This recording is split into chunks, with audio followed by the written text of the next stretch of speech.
What is up, guys? It is me, Real American Politics, back in with a new video. Before we start today's new video, Senate prediction thing, I have some bad news. My Twitter account got suspended by the fake news at Twitter. So I do have a mysterious account that's nearly identical to me. Go follow it, description down below. This is bullshit that this happened, but again, follow my Twitter account, join my Discord, so again, you guys get up-to-date news. You guys never lose communication with me, just in case this bullshit happens. I have news in the coming weeks related to my website, relating to how we're going to fight back against censorship. It's going to be epic, it's going to be tank, and yes. Let's get right into it. So, our Senate prediction is here.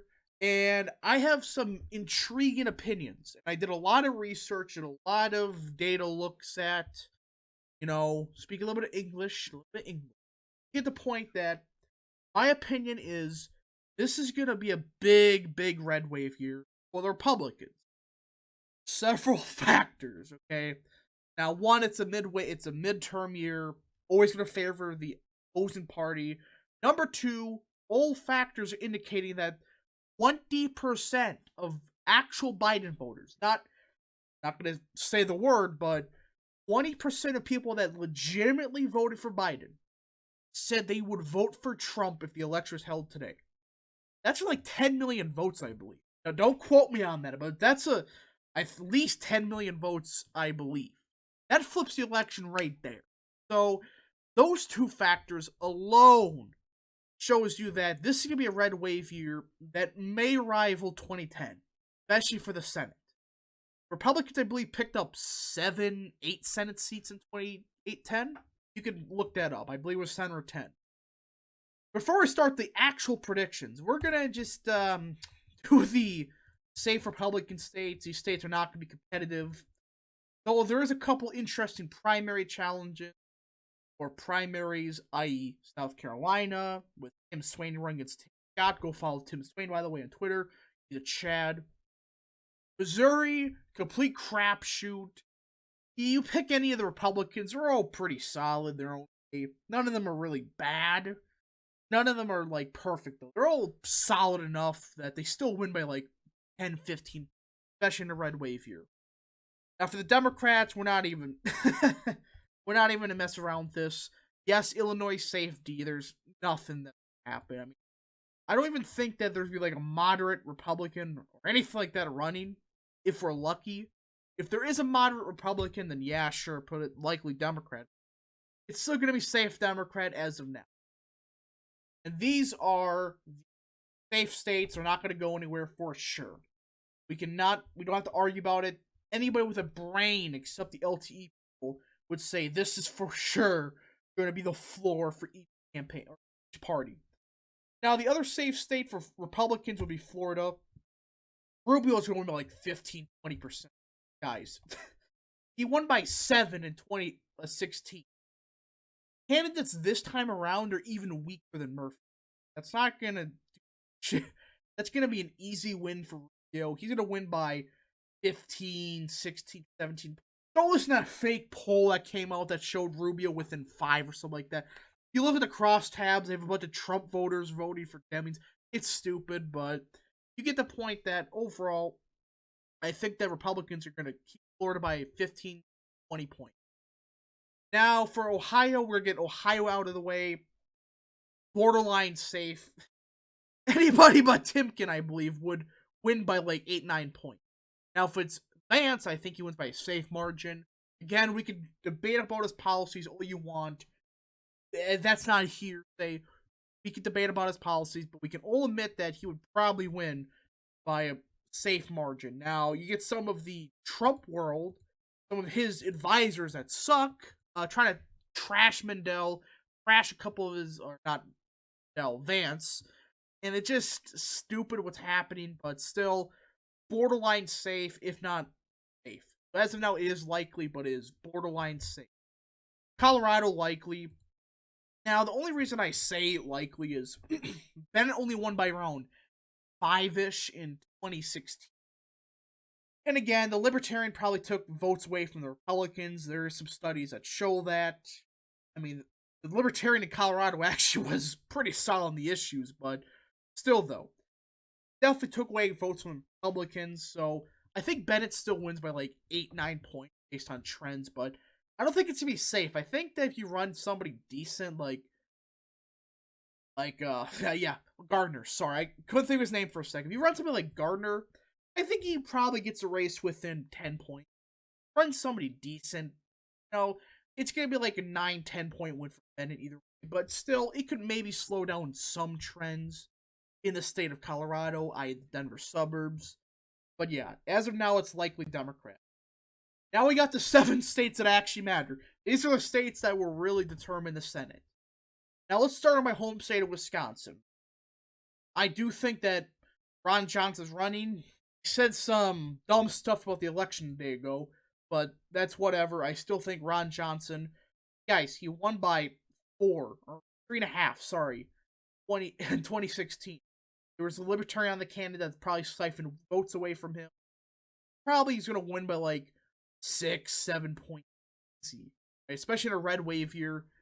Guys, Republicans only won the generic ballot by like 1. So I think Republicans overall will keep the state of Wisconsin as a likely state. If it's Kevin Nicholson or not, it's Ron Johnson or Kevin Nicholson for Senate. They're both going to win by like 6, 7 points. I made a video on that. Go check that out. The state of Pennsylvania, another state that's pretty intriguing. Now you got Toomey, at Toomey. There's a Twitter account on Twitter called Toomer. Go follow him on Twitter. I'll link in the description down below in the comments. Go follow him. He's a Chad, but either way, he's not Pat Toomey, but he's pretty done. Toomey retired. And Republicans have very good candidates there. Sean Parnell is the best Senate candidate outside of Blake Masters in the entire nation. I do believe that Sean Parnell would win, especially in a red wave year, by 2, 3 points. Guys, if Toomey can win by 1.5 in 2016, I think that Sean Parnell would win in a red wave year by 2 or 3 points. Sean Parnell can appeal to like the western half of the state, the old-fashioned Democrats. At the same time, a little bit better than Trump in the suburbs, especially with the energy factor. Some data points indicating that a lot of the suburbs are starting to shift back toward the Republicans to a lesser extent. So lean Republicans in Pennsylvania. New Hampshire, guys, you know my opinion on New Hampshire. I mean, Hassan only won by like 0.14%. And again, there's some interesting stuff that happened up there in 20. It's not a conspiracy theory. Some very intriguing stuff came out weeks after the election, but that's whatever. She only won by 1,000 votes. Ron Chris Sununu, he wins by 6, 7 points. I'm getting tired of saying, oh, he may win by like 2 or 3 points. He wins by 6 or 7. Even got the Election Mafia's own poll showing, yeah, Sununu's going to win by like likely margins. I'm going to say Sununu wins by a likely margin. North Carolina. Oh boy. So thank God that Burr is gone. He won by 5.5 points in the state of North Carolina in 2016. With Burr gone and Bunn being the nominee, that's much certain. Penn is going to win by like 4 or 5 points, no matter what. Democrats, I don't even think have a real candidate yet. I can't think of any candidates Democrats do have. Again, if they have any candidates, just comment down below if they do. Can't think of anything as of now. And really, North Carolina is going to be like being Republican, likely Republican while now. And again, it's red wave year. The energy gap is in favor of the Republicans. I do believe a lot of the Trumpian base will come out to vote for Ted Budd. And overall, North Carolina will be a lean Republican state. And that alone, no matter what happens, I do believe Republicans will gain the Senate, no matter what you do. I don't care if, the economy's surging. Even if that happens, you have to flip either Pennsylvania, North Carolina, or New Hampshire. You're not going to win New Hampshire. Probably not going to win Pennsylvania. Probably not going to win North Carolina. So either way, I think Republicans gain the Senate no matter what. 2020. So as of now, these are the three actual battleground states, the three states that could go either way. Nevada, Arizona, Georgia. Let's start with the state I do believe will be a pretty big win for Republicans, Arizona. Blake Masters will be the nominee in Arizona. I don't care what people say. Baranovich is a fraud. I mean, guys, he's begging people on Twitter. Not just, going door to door, be like, hey, sign this petition to be on the ballot. He's begging people on Twitter to get his name on the ballot. He's nowhere close to getting the signature requirement, which is only 6,000 votes in Arizona, by the way. You only need 6,000 voters, or like 10,000, one of the two, it's not many, sign his name to get on the ballot. He's having struggles with that. So it's going to be Blake Masters versus Mark Kelly. And with, I don't know what Biden's doing with the gun policy, but I do think that the attack on guns is definitely going to hurt Mark Kelly in Arizona. Look at Arizona's gun ownership rate. There's a reason that I believe Mark Kelly is screwed either way. I don't care if Masters is too economically left for Arizona, which is baloney. Arizona on guns alone, that's what's going to keep the state red for a while. Gun ownership is crazy in Arizona. And Mark Kelly only won because Democrats, or I should say Republicans, did not hammer him at all when it came to guns. So overall, Arizona, either way, I think it's going to be Masters versus Kelly. Masters wins by 3. I'm sick of pretending this isn't going to happen. It's going to happen. Now we get to two last states, Nevada and Georgia. Now, Nevada, I think that Cortez only won by a fluke. She won by a complete fluke. Guys, look who these candidates are.